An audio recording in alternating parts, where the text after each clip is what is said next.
La noche mordía con fría insistencia cuando la carreta se quedó sin más piedad que el crujir de sus ruedas en el barro.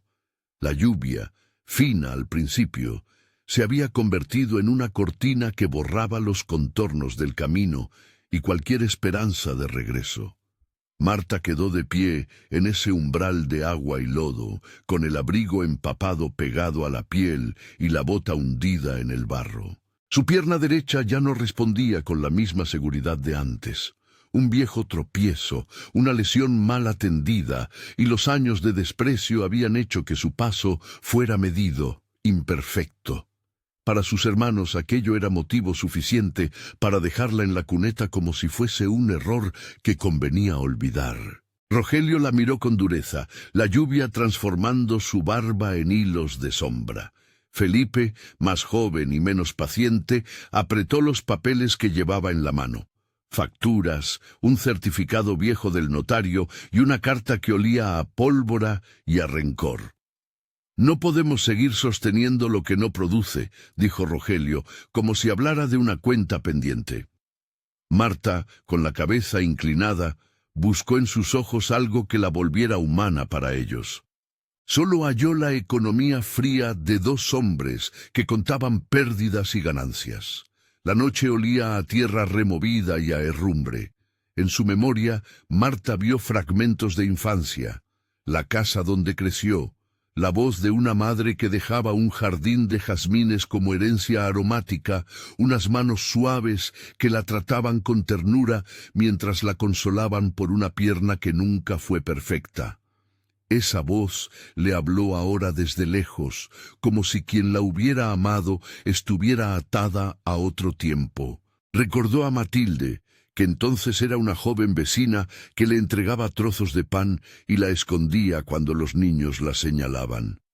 Matilde, que la llamó terca y valiente a partes iguales, y que le enseñó a caminar con la frente alta, aun cuando el mundo insistía en mirar sus pies.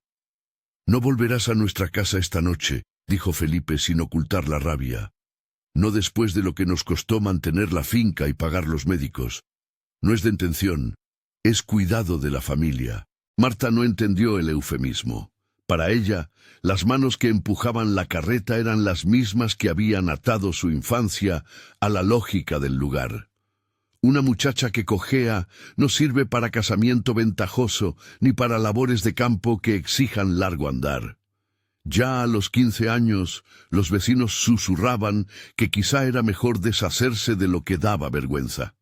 Ese susurro había madurado hasta convertirse ahora en una orden. Se quedó sola en el lodazal, el aliento cristalizándole en la boca. Las botas le pesaban como dos piedras. El barro le susurraba que se hundiera, que desapareciera. Por un momento pensó en acostarse y dejar que la noche la tragase, que la corriente la llevara lejos de los nombres que la marcaron. Pero había en ella una costra de orgullo que se negaba a la rendición.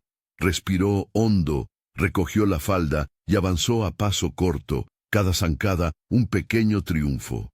El carruaje que apareció como si hubiese surgido de la misma noche le provocó un temblor en el pecho. La lámpara colgante de la caballeriza arrojó su luz sobre una figura envuelta en oscuro. Un hombre alto, de espalda recta, que manejaba las riendas con una mano firme. Su abrigo, largo y de tejido grueso, repelía la lluvia como si desautorizara los elementos. Era el tipo de presencia que imponía preguntas antes que respuestas. Su porte olía a poder contenido y a soledad. Don Sebastián Montenegro observó a la mujer con una atención que no tenía nada de curiosidad vulgar. Había visto muchas cosas desde su carro. Jinetes que regresaban sin caballos, cosechas quebradas, soledades que buscaban abrigo. No era la primera criatura desamparada que cruzaba su camino, pero algo, en la forma como Marta apoyaba la cadera para sostenerse, lo sostuvo a él. Había en su mirada una calma que desarmaba. Alguien le había enseñado a no confundir lástima con pena. No quiso permitir que la lluvia hiciera de esa mujer otra sombra que el mundo olvidara. «Baje», mandó, sin aspavientos.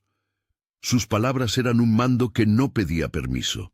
Tenía la suavidad de quien da órdenes con la certeza de que han de cumplirse. Marta alzó la cabeza. Vio un rostro labrado por la pérdida, una barba bien cuidada, canas tempranas en las sienes, unos ojos que no eran duros, sino que llevaban una tristeza antigua. Pudo haber dicho que no, porque su orgullo la empujaba a no aceptar favores ni limosnas. Pero la tormenta no permite cabriolas morales. La necesidad es más estricta que la dignidad convenientemente erguida. Se acercó al carruaje con la cautela de quien no quiere convertirse en deuda. Los criados bajaron una manta cálida y la cubrieron como si supiesen bien que la primera ternura se asienta en la temperatura del cuerpo.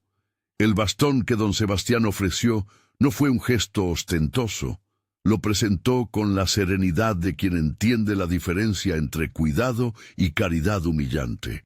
La madera era oscura, pulida por manos que se distinguían del trato vulgar. Marta la tocó, sorprendida por la calidez que le devolvía la palma. «No soy un donante ni un juez», dijo él en voz baja. «No quiero cargar tu vida con una ofensa más. Solo ofrezco techo hasta que decidas qué hacer con el resto de tu destino». Las palabras quedaron flotando entre la lluvia y el humo de las bestias. Marta lo estudió y por primera vez no buscó en su gesto la compra de una persona. Tal vez porque en el gesto no había escritura que reclamara pago, solo una mutua soledad que se entendía sin pactos. Se permitió subir al carruaje no como quien es rescatada, sino como quien acepta una tregua. El viaje hacia la casa de Montenegro fue un desfile de sombras y bordes que la lluvia volvía indistintos. Marta miraba las ventanas del pueblo, los postigos cerrados, las lumbres que parpadeaban en las cocinas, donde la gente aún votaba por el calor de la cena.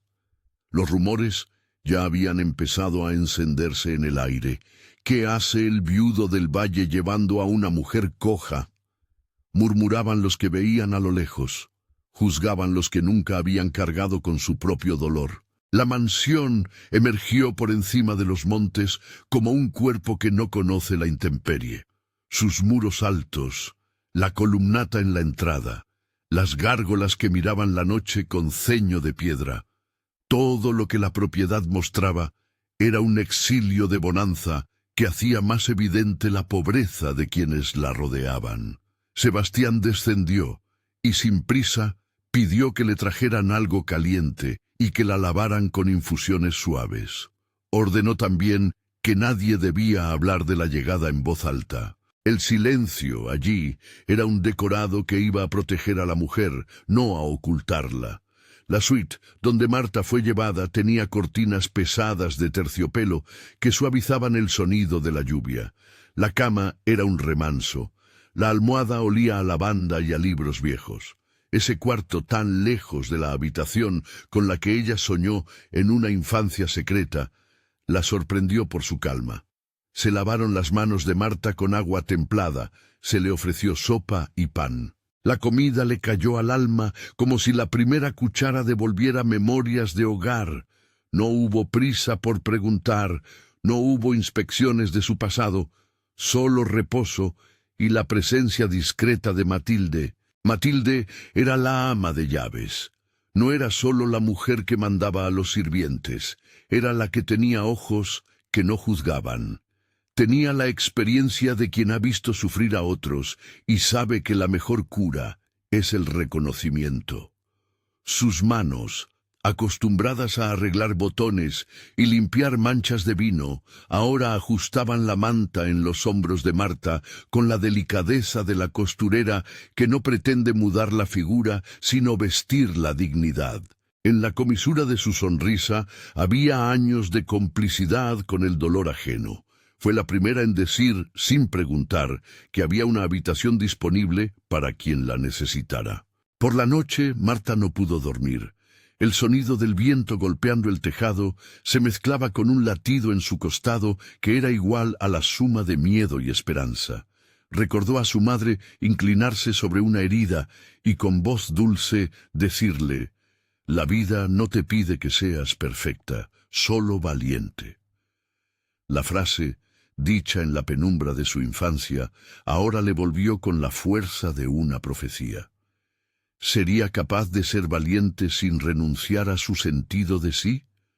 El silencio le devolvía la pregunta. Al día siguiente, la casa despertó con un pulso lento. Los jardines encharcados olían a tierra remecida. Los criados caminaban con discreción, como si el eco de la noche hubiera exigido cautela. Don Sebastián la visitó por la mañana. No era un gesto de vigilancia, sino de compañía que no se queda en palabras vacías. Le trajo un bastón de ébano, tallado con una mano hábil. No era un símbolo de caridad, sino una herramienta que reconocía la realidad de su paso. «Es para ayudarte a caminar con más firmeza», dijo él. La manera en que pronunció «ayudarte» despejó cualquier atisbo de compasión condescendiente. No pretendía borrarla ni reinventarla, ofrecía un recurso. El médico de la casa, un hombre de cuidado profesional y mirada tranquila, examinó a Marta con la sencillez que se reserva a los cuerpos, no a las historias. Le propuso calzas adaptadas, ejercicios para fortalecer la cadera, masajes que aliviasen la tensión que se anidaba en sus músculos.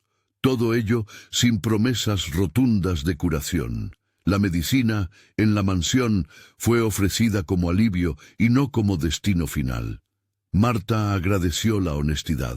Le gustó que su condición no fuese presentada como problema moral, sino como un hecho humano que podía administrarse y convivirse. Los días que siguieron se tejieron como una nueva costra de cuidados con destellos de normalidad. Matilde la enseñó a moverse por la casa con seguridad. Le mostró salidas discretas hacia el invernadero, donde las plantas sobrevivían en un microclima de vapor y calor. Allí, entre helechos y orquídeas, Marta descubrió que sus manos podían volver a conocer la textura viva de las cosas. El contacto con la naturaleza era una forma de reparación silenciosa. Sebastián, por su parte, la invitó a la biblioteca. Libros polvorientos, mapas, tratados de agricultura que hablaban de tierra y de deudas. Más curioso que paternal, él parecía buscar en la conversación algo que no sabía nombrar, una compañía que fuera más que compañía. Poco a poco, sin prisa pero con seguridad, se instaló una relación difícil de clasificar. Había gestos de cuidado y respetos, y silencios que pesaban con la densidad de un juramento. Sebastián no fue nunca quien justificó su decisión con grandes discursos, ni Marta lo aceptó como salvador sin condiciones. En las noches conversaban sobre lo que ambos habían perdido. Él hablaba de su mujer, de una enfermedad que se la llevó sin ceder al llanto que la casa semejaba necesitar. Ella habló de la madre que sembraba jazmines y de un padre que se había quedado sin pulso cuando Marta todavía era pequeña. Las palabras no eran justificaciones, sino la cartografía de dos soledades que se rozaban con templanza. El pueblo no tardó en enterarse de la presencia de Marta en la casa de Montenegro. Las noticias circulan como corrientes subterráneas. Una criada que va a la fuente y vuelve con un rumor pegado al vestido. Un muchacho que entra en la taberna contando que el viudo ha acogido a una mujer que cojea. Para algunos era un acto de caridad que debía celebrarse. Para otros, una afrenta contra las normas no escritas que dictan quién merece ser visto. Los telediarios informales del Corral y de la Puerta del Molino tejieron historias. Unos decían que Marta había sido amante secreta, otros que era hija ilegítima alzada para reclamar la herencia. La verdad, como todas las verdades, se desdibujó en las bocas. Marta, que había dejado atrás su antigua vida, ahora vio que lo que se rompía en su entorno eran muchas cosas. Su nombre, sus posibilidades, la idea de no ser otra cosa que un costo. En las ventanas de la mansión se asomó también la curiosidad de los poderosos, señoras que enviaban flores y cartas, caballeros que se preguntaban por la audacia del viudo. Algunos ofrecían ayuda, otros esperaban comprobar si la historia les serviría para sacar algún provecho. A Marta le dolía la idea de convertirse en espectáculo. Había aceptado la casa de Sebastián como refugio, no como vitrina. Fue entonces cuando la primera misiva llegó, con la formalidad de un oficio que no hablaba de sangre, una carta de Rogelio y Felipe, enviada por un mensajero sin etiqueta, pero con la claridad de la obligación. Exigimos que Marta regrese a la finca y que se compense por los gastos en que hemos incurrido, decían las líneas. Pedían una suma, hacían amenazas silenciosas de exponer secretos familiares, insinuaban que la reputación de Marta era un bien negociable. Leer esas frases fue como abrir una herida que todavía sangraba. Marta, al enterarse, tuvo una mezcla de náusea y de furia fría. No fue ella quien exigió, fue Sebastián quien abrió la carta con manos firmes y leyó en silencio. No soltó comentarios que la humillaran ni promesas que la sometieran. Sus ojos, cuando miraron a Marta, no preguntaron si ella quería volver. Preguntaron qué ella deseaba. En la casa se respiró una tensión que no necesitaba gritos para ser ruidosa. ¿Ellos creen que tengo derecho a decidir por ti?, preguntó Sebastián, y en su voz había algo que parecía un juramento, no una fanfarronería. Marta lo miró y por primera vez en años no sintió que fuera la respuesta a una deuda. Sintió que su palabra podía tener una potencia que no imaginaron los que la arrojaron al barro. «Yo no quiero volver a la finca», dijo con la voz fina y seria.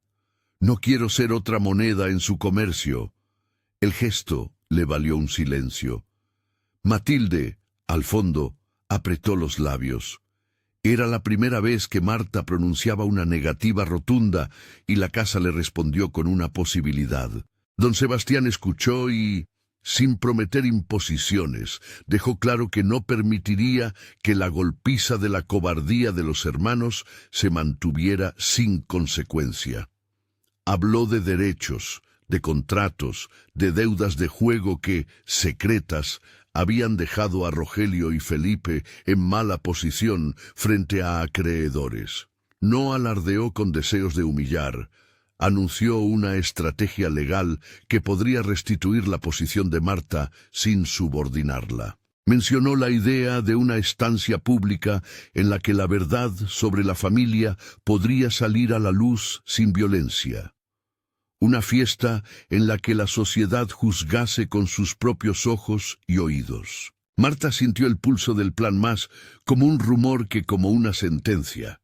No era la venganza privada, era, según lo entendía Sebastián, una manera de devolverles a los hermanos la contabilidad que habían preferido esconder. «No sea una humillación sangrienta, sino una reparación», dijo él con ojos fríos que encendían la razón. «Les pagaremos sus deudas a condición de que se retracten, de que publiquen la verdad. Si la honra se compra con papeles, pagaremos el precio. Pero no permitiré que conviertan a Marta en moneda de sus agravios». Marta no estaba segura de querer un escenario público. Temía convertirse en objeto de curiosidad, en el centro de una oprobiosa comedia. Al mismo tiempo, sentía la sed tibia de la justicia que no grita. Había en su pecho algo que ya no se conformaba con esconderse. «Si vamos a hacerlo, que sea para limpiar mi nombre, no para que me exhiban», respondió con firmeza. La decisión no se resolvió en esa habitación, ni en esa noche. El plan quedó en pie como una promesa por construir, una confrontación que no sería con puños, sino con papeles y conciencia pública. Mientras los pasos en los corredores se apagaban y la lluvia bajaba de intensidad, en las habitaciones de la mansión se tejía una alianza tenue y nueva. Don Sebastián no quería ser el héroe que salvaba a nadie. Quería de algún modo reparar algo de su propia soledad, devolviendo a Marta un fragmento de la vida que le habían arrancado. Marta, por su parte, comenzaba a entender que su agencia no se perdía al aceptar cuidados, sino que podía reedificarse con ellos. En el pueblo, las noticias seguían corriendo. Algunos rechazaban la idea de que un hombre de tal posición se manchara con un acto de aparente benevolencia. Otros, los más prudentes, murmuraban que la verdad era un asunto más complejo de lo que se contaba en la casa de un jornalero. Lo cierto es que la llegada de Marta y la posición del viudo habían puesto en juego más que dos voluntades. Pusieron en cuestión las normas del honor y la propiedad que regían la comarca. Fue en una mañana de bruma, cuando los campos exhalaban vapor, que dos figuras familiares aparecieron en la entrada de la mansión.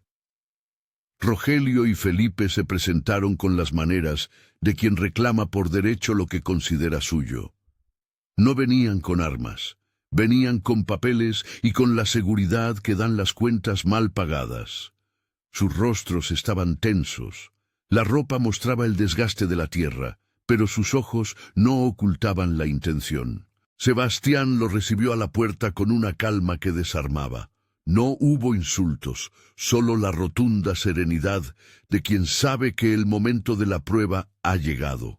Marta, que los vio desde el umbral, sintió que sus entrañas se aferraban a un hilo invisible. No era miedo lo que la invadía, era una expectativa antigua y dolorosa, la de ser medida por otros. Sin embargo, esta vez no estaba sola, y la presencia de alguien que no pretendía su sumisión le daba una mirada nueva sobre su propio valor. Rogelio habló primero, como quien piensa que la palabra lo lava todo. Expuso de forma metódica la necesidad de que Marta regresase, que se pagasen los gastos, que no quedara en pie la mancha que ahora corría en voz de los de la comarca. Felipe, más directamente, insinuó que había testigos, que si la sociedad no obligaba a rectificar, la reputación de la casa y la fortuna familiar podrían verse dañadas. La tensión se espesó como niebla.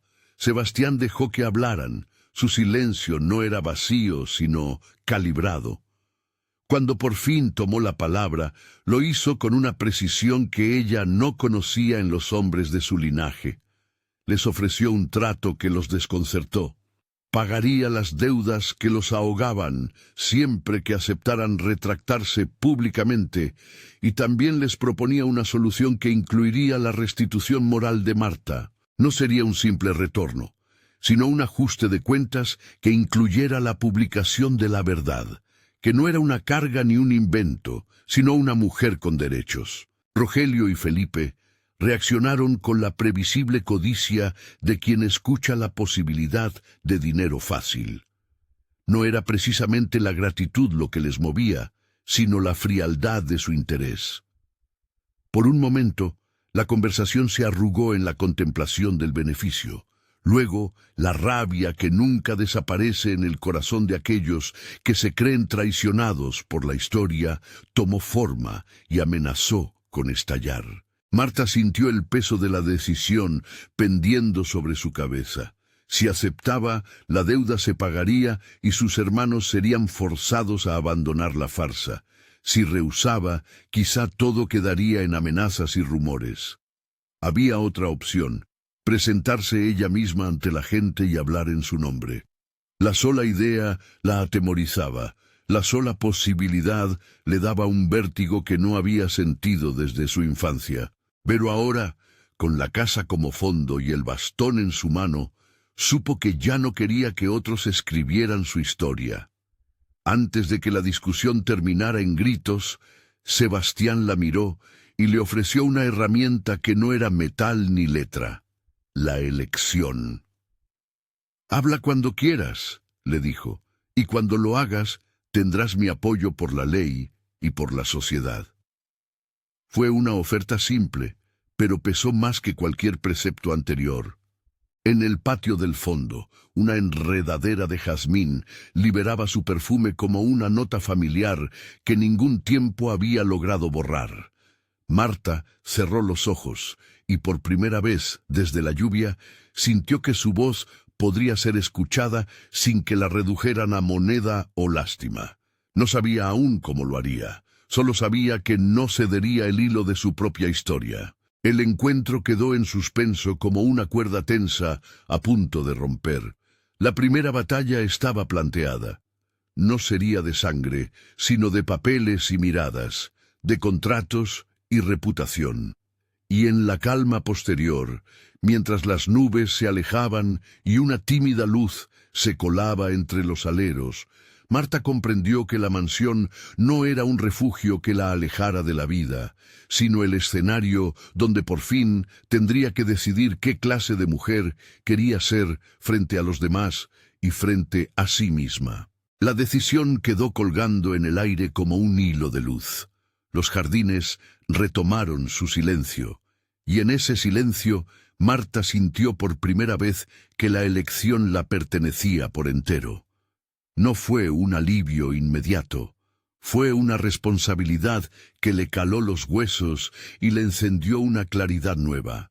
Se apoyó en el bastón de ébano, respiró el perfume del jazmín y dejó que el calor contenido en el pecho le fueran mostrando el contorno de un propósito. Los días previos al encuentro público se llenaron de preparativos que tenían la delicadeza y la densidad de un ritual. Sebastián habló poco. Cuando lo hizo con la precisión de quien diseña una máquina para desmontar la vergüenza de otros, sin que la propia se convierta en venganza espectral. Ordenó revisar papeles, convocó a un notario amigo, pidió informes sobre deudas, garantías y acreedores. A su lado, Marta aprendió a leer los números como si fueran mapas que podían conducir a una salida. Fue ella quien, con Matilde, revisó las cláusulas que afectarían su nombre. Fue ella quien decidió que, si se iba a hablar en público, no sería para vender una versión azucarada de su vida, sino para exigir que se dijera la verdad.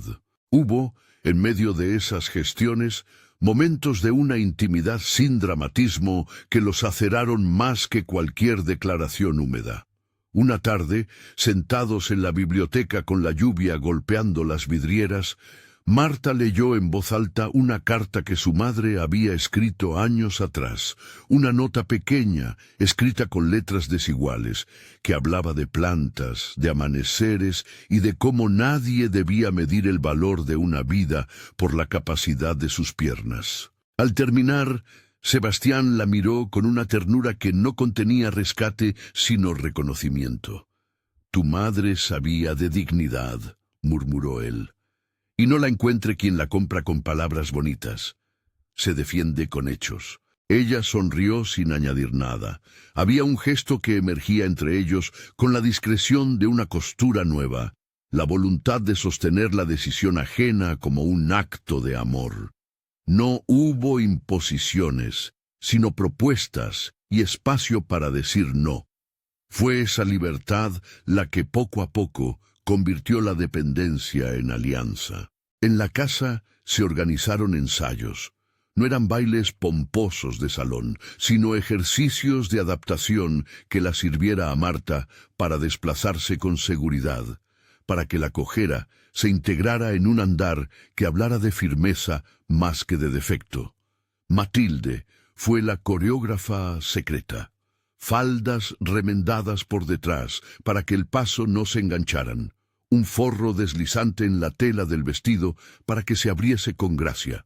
Una suela reforzada que se disimulaba bajo la bota. Hablaron de zapatos ortopédicos como de herramientas que ayudan, no como de estigmas. Escogieron el tacón más bajo, con una plataforma interna que igualaba el paso sin fingir lo imposible. «No vamos a ocultar nada», le dijo Matilde un día, mientras cosía con manos firmes. «Vamos a mostrar cómo caminas y cómo te mantienes en pie. Eso impondrá más que cualquier contorsión perfecta». Marta, mientras tanto, practicaba en los corredores de la mansión. A primera hora de la mañana, cuando el viento era todavía un rumor lejano, recorría los pasillos apoyada en el bastón y en los barandales, marcando el ritmo con la respiración. Aprendió a ajustar la longitud del paso, a distribuir el peso, a hacer pequeñas pausas que se convertían en marcas de ritmo. no era un aprendizaje para arreglarse, sino para presentarse con la autoridad de quien domina su propio cuerpo. En las noches, cuando el cielo estaba limpio y el silencio había ganado la casa, se ponía frente a un espejo grande del tocador y practicaba la mirada, levantar la barbilla, mirar a los ojos de un interlocutor y no al suelo. La mansión se transformó en un escenario donde la costura y la economía, la estrategia y el afecto se entretejían. Las criadas murmuraban con sorpresa que la señora de la casa vestía a quien había sido arrojada al barro, como si la aldea tuviera que aprender a reconocerla por fin. El rumor se volvió otra cosa, ya no era chisme apenas, era expectación. ¿Qué haría Marta? ¿Aceptarían los hermanos el trato? ¿Qué clase de mujer era la que se presentaría ante la sociedad con una marcha marcada y con la calma de quien no pide permiso para existir? Fue en ese tiempo de preparativos cuando se produjo una cercanía que no se definió en poses ni títulos. Sebastián le enseñó a montar en un caballo de poca alzada para que, si lo deseaba, pudiera acompañarlo en paseos por los límites de la propiedad. No le impuso movimientos, le ofreció el medio donde ella, si quería, podría estar. Hubo risas pequeñas cuando Marta, al principio, sintió vértigo. Hubo silencios compartidos cuando, sentados a la orilla de un estanque, comentaron sobre las nubes. Dos soledades, más que tratando de llenarse, aprendieron a coincidir. Una noche, después de una jornada de pruebas, Sebastián la acompañó hasta su habitación. La casa estaba templada por el fuego. Las sombras dibujaban bordes suaves en las paredes. Se detuvo en la puerta con la mano sobre el pomo y, con una voz que no buscaba pose ni declaración pública, dijo: «Si en algún momento quieres que te bese, que te abrace o que te diga algo más que palabras, primero dímelo. No acepto el sí que no es claro». Marta lo miró. La petición expresó tanto respeto que pareció un regalo. «Te diré cuando lo quiera», contestó. «Y te diré si no lo quiero. No me ofenderé ni me doblaré por miedo a agradarte». El beso que vino después no fue apresurado. Fue un encuentro lento, de reconocimiento. Se rozaron las manos, se buscaron la boca y en la pausa entre sus respiraciones hubo un acuerdo tácito. La ternura debía ser siempre recíproca. Este gesto, sencillo y humano, les permitió pasar de cuidadores y cuidados a compañeros en una relación que respetaba la autonomía de cada uno. Mientras tanto, en la comarca las voces no se apagaban. Unos celebraban al viudo por su aparente magnanimidad, otros calculaban beneficios. Los hermanos, inquietos por el plan acordado y por la posibilidad de perder cualquier coartada cómoda, se movieron con precariedad y rabia. Buscaron aliados en los mercaderes del pueblo, pagaron a algún testaferro y comenzaron a imprimir papeles con insinuaciones. Nada de eso, sin embargo, logró detener la decisión de Sebastián de no violentar la disputa. Su estrategia era de leyes y monedas, no de puño y sangre. La invitación al baile se convirtió en el tablero donde se jugaría la reputación. Sebastián envió la tarjeta con la sobriedad de su carácter, a la nobleza cercana, a los propietarios y a algunas familias de la villa. En la nota no hizo ostentaciones, propuso una velada para celebrar la cosecha y la reparación de ciertas afrentas. No fue una provocación altanera, fue un acto calculado para atraer al público y obligar a los hermanos a enfrentar una verdad con testigos. Marta, pese a su decisión firme, no dejó de sentir vértigo ante la idea de ser centro de atención. Había miedos antiguos, la mirada curiosa, la burla atávica, las manos que tantean como quien mide mercancías. Matilde la acompañó en cada prueba. El vestido verde esmeralda fue probado y repuesto, la tela elegida por su caída y por la manera en que la luz la recogía, mostrando una mujer no oculta, sino presente. Colocaron unas mangas que disimulaban la asimetría del talle, pero no la borraban. Hicieron una abertura lateral que evitaba tropiezos. El collar, una cadena con un pequeño medallón de madreperla, perteneció una vez a la madre de Marta. Era un símbolo íntimo que ella rechazó convertir en pieza de exhibición, pero aceptó llevarla porque le daba fuerza. El día del baile amaneció con un cielo que prometía algo más que lluvia. Una luz clara barría el valle. Los criados se movían con la precisión de un ejército delicado. La orquesta afinaba violines. La mesa del banquete se extendía como un río de plata y cerámica. Marta se vistió con calma. Sus manos, que habían sentido lija y asadón, ahora acomodaban puntillas y cintas con sorprendente soltura. Se miró en el espejo y sostuvo por un instante la imagen que iba a presentar. No una perfección forzada, sino una mujer que había decidido ocupar un lugar. Antes de salir al salón, Sebastián se acercó. No hubo palabras largas. Tomó el bastón de Marta en sus manos, lo apoyó delicadamente contra la pared y, con un gesto que no buscaba humillar, le ajustó el broche del cuello. Sus dedos rozaron la piel, y en ese roce hubo la certeza de que, si ella lo permitía, él sería su compañero ante la mirada pública, no su propietaria. «Cuando quieras», susurró, «yo marcaré el paso contigo». Ella asintió. Esa asistencia no fue sumisión, fue un convenio compartido. Caminarían juntos, uno al lado del otro, sin que uno dirigiera la voluntad del otro. La entrada al salón fue como la entrada a un escenario donde cada mirada se convertía en noticia. Se abrieron las puertas y la música se elevó en una cortina de cuerdas. Marta sintió el murmullo que habitualmente la acompañaba, un zumbido que preguntaba por qué el viudo había hecho lo que hizo, pero a medida que avanzaba, notó otra cosa. La atención se desplazaba de la conjetura al asombro respetuoso. No fue la ropa lo que capturó a la gente, ni el gesto de Sebastián. Fue la compostura de Marta, su forma de sostener la mirada.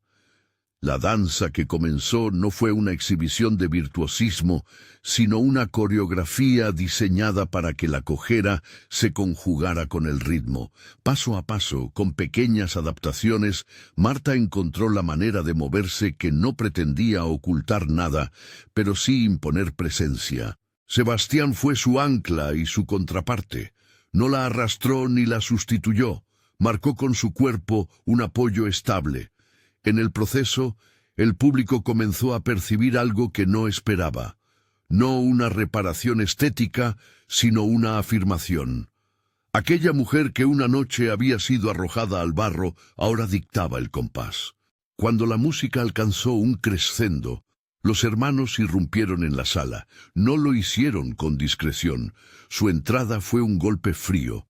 Tragaron saliva y depositaron sobre la mesa un fajo de papeles. Rogelio, con la voz que siempre había usado para dar órdenes, alzó documentos y acusaciones. Felipe pronunciaba insinuaciones que olían a chantaje. Hablaron de gastos, de conveniencias, de derechos heredados. Según ellos, la estancia de Marta en la mansión era un escándalo que debían reparar. La orquesta cesó, y el salón se llenó de respiraciones que se volvieron palabras en unos segundos. La calma que Sebastián había practicado durante semanas se deshizo en un brillo concentrado. Su mirada no fue de odio, sino de decisión aplicada. Llevó los papeles a una mesa auxiliar, los leyó con la calma de quien efectúa una demolición precisa y llamó al notario que había venido como testigo. «Habéis venido a cobrar», dijo. «Habláis de deudas, de costos y de reputación. Muy bien. He hecho los números. Pagaré lo que haga falta para que se restaure la verdad. Pero no lo haré de manera anónima ni mediante silencio comprado. Quiero pruebas y retractaciones públicas. Y si la ley requiere, haré públicos los recibos y los contratos que demuestran qué clase de manejos realizaron». La sala osciló entre quienes creerían en la amenaza y quienes buscarían el módico asombro. Durante unos segundos, la voz se convirtió en un instrumento de medida. Lo que decían los hermanos podía ser revisado, y la moneda con que pretendían comprar su silencio podía volverse al final contra ellos. Entonces Marta pidió la palabra. Nadie la creyó al principio. Algunos susurraron que quizás sería breve, que la humillación tendría su momento y que poco después todo seguiría igual. Ella avanzó, apoyada en su bastón, sobre un suelo que, en aquellos minutos, le parecía tan firme como la roca. «No vengo a hablar de rencor», dijo en voz clara. «Vengo a decir lo que soy, una mujer que fue cuidada por mi madre, que trabajó lo que pudo y que fue arrojada cuando dejó de ser útil a ciertos negocios familiares. No busco venganza, busco que lo que ocurrió se diga por lo que fue, una injusticia. No pido compasión ni limosna, pido que mi nombre deje de ser un objeto de comercio». Las palabras siguieron, no con la timidez de quien suplica, sino con la medida de quien reclama justicia. Relató, con la frialdad de quien recuerda para ordenar hechos, las noches en la cuneta, el olor del barro, las voces de sus hermanos, las cuentas que la convirtieron en producto. No fue un sermón que buscara humillar, fue una exposición que colocó la verdad en el espacio público. El murmullo se transformó en un silencio tan denso que se podía cortar. Los hermanos, atrapados, comenzaron a balbucear defensas. Algunos visitantes inclinaban la cabeza ante la evidencia. Sebastián, con la autoridad que le daba ser parte de la escena y no el protagonista total, entregó los documentos que había preparado, pruebas de deudas de juego, contratos amañados y recibos que vinculaban a los hermanos con comerciantes que exigen cobro inmediato. El notario certificó lo presentado. La sala, saturada de testigos, no pudo volver a las medias tintas. La contabilidad de los hechos quedó expuesta. No fue una venganza cruel. Sebastián ofreció a Rogelio y a Felipe una salida jurídica y honrosa a condición de que publicaran una retractación ante la plaza y de que devolvieran cualquier derecho que habían pretendido imponer sobre Marta. Además, firmaron un documento que los obligaba a reconocer públicamente las irregularidades y a pagar una parte de las deudas a las que se habían comprometido sin garantías. Si no lo hacían, los acreedores venderían las tierras familiares y la familia quedaría desposeída. Era una justicia que utilizaba la economía como instrumento de reparación y la exposición pública como correctivo moral. Rogelio, furioso, vio cómo la posibilidad de mantener su posición se deshacía. Felipe, más joven, buscó tembloroso cómo justificarlo y no halló otra salida que la resignación. Ante la mirada de los presentes, firmaron. No fue un triunfo ostentoso. Fue una resolución que devolvía a Marta algo que ni el dinero ni la humillación podían quitar: la verdad. Cuando la firma quedó estampada, un murmullo de alivio recorrió el salón.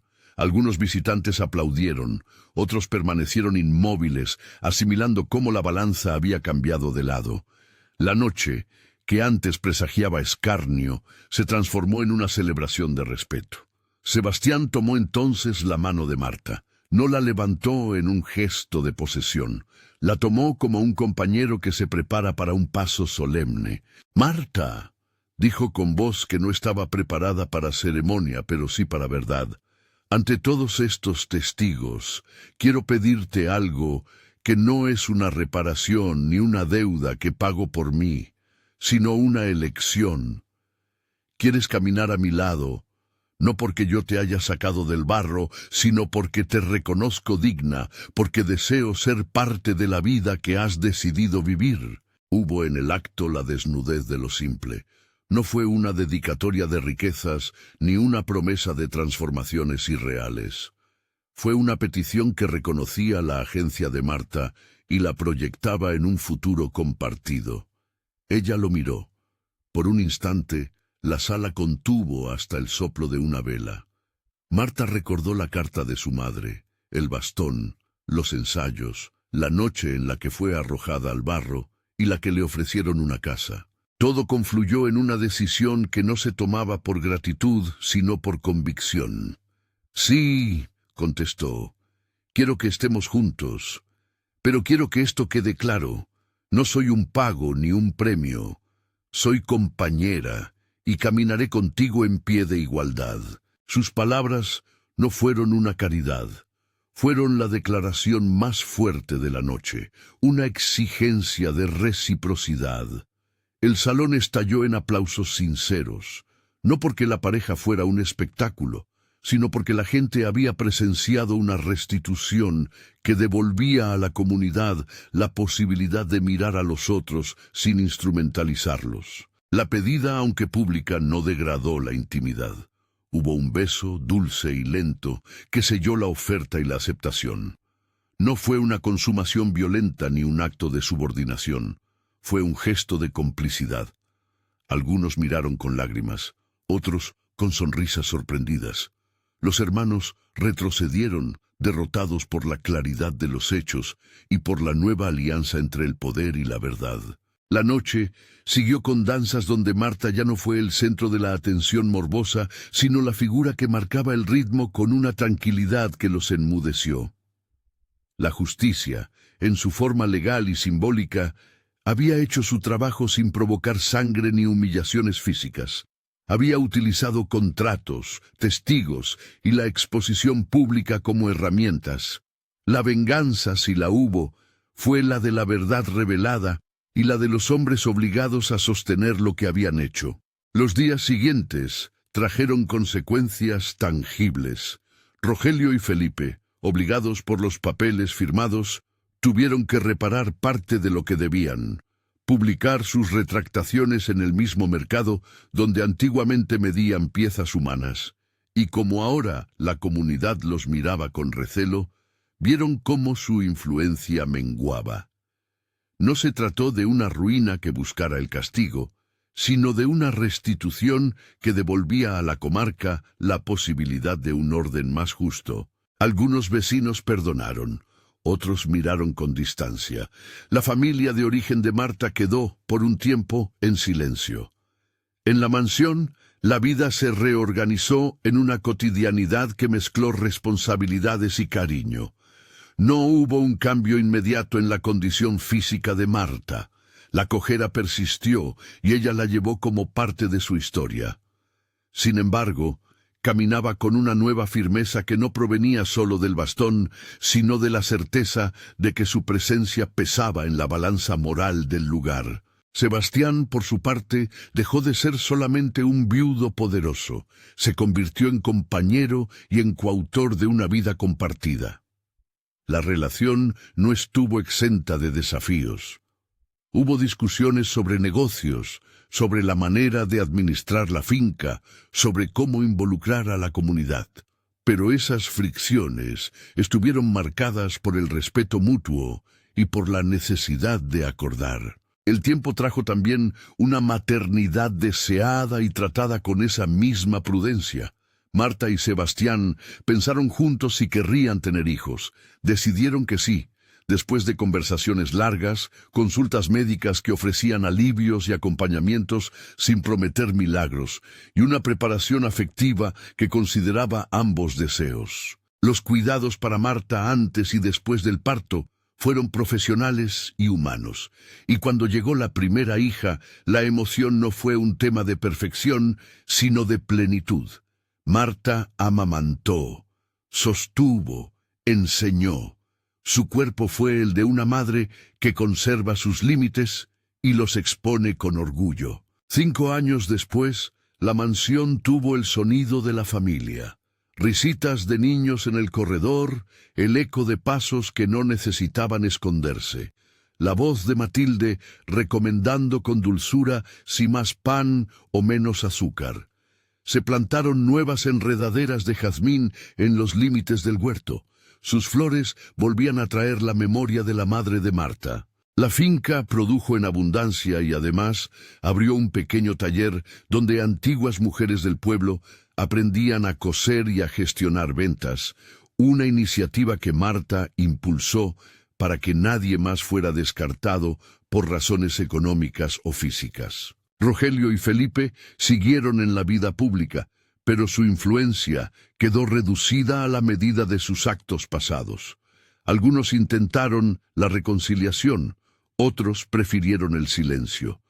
Hubo encuentros tensos en el mercado donde Marta compraba hortalizas. Hubo charla fría en las misas dominicales. Hubo también algún gesto de humildad por parte de vecinos que entendieron el alcance de su respaldo a la mujer que una vez fue arrojada al barro. En la sobremesa de una tarde clara, cuando el sol vaciaba su oro sobre los campos, Sebastián observó a Marta mecer en brazos a su hijo pequeño. Ella reía con una simplicidad que las noches de tormenta ya no sabían arrebatarle.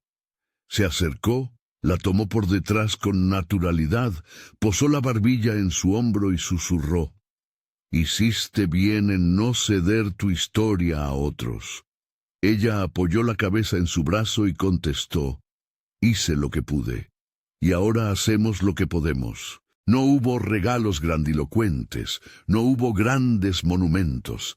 La restitución y la dignidad prenunciaron en los pequeños actos, en la escuela donde se construyó una rampa para que cualquier niño con dificultad pudiera entrar, en la plaza donde por primera vez a la gente ya no le parecía extraño ver a una mujer con bastón paseando de la mano con su esposo, en el taller donde otras vidas encontraron oficio y palabra. La última escena que quedó para la memoria de la comarca ocurrió en un verano sin gran boato. Matilde plantó el último jazmín del antiguo jardín junto a la verja principal. Marta, con un delantal manchado de tierra, se arrodilló para acomodar la planta, y con la calma de quien sabe su nombre y lo respeta, dijo: «No soy el producto de la piedad de nadie». Sebastián se agachó, le ayudó a cubrir la raíz y repuso la tierra con decisión.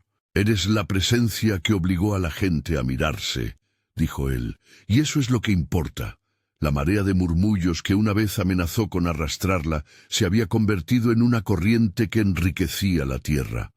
La familia, lejos de borrar la discapacidad, había demostrado que la dignidad no se adquiere con la ausencia de límites físicos, sino con el reconocimiento público y la corresponsabilidad. Marta continuó caminando con su bastón, cuidó de sus hijos, asistió a las asambleas de la región y fundó un modesto círculo de lectura donde su madre y Matilde eran casi siempre las figuras que abrían la sesión con una taza de té. Los años no borraron las cicatrices, pero las nombraron. La historia de Marta dejó de ser una anécdota para convertirse en un ejemplo, no de perfección, sino de cómo un cuerpo que no es perfecto puede reivindicar su espacio sin que nadie lo reduzca a moneda. Fue una lección de que la justicia puede pasar por las leyes, por la exposición de la verdad, por la compra de deudas que liberan a quienes fueron objeto de trato injusto. Y fue también una lección del amor que no domestica, que pide consentimiento, que respeta la libertad. En la última noche que la narración registra, los dos hijos duermen ronroneando a los pies de la cama. Matilde vela en la sala, leyendo a la luz de una vela. Marta y Sebastián se sientan en el porche, escuchan el rumor de la aldea y la respiración de los árboles que parecen bendecir la casa. No pronuncian grandes palabras, se bastan en un silencio que es la traducción de todo lo que han construido.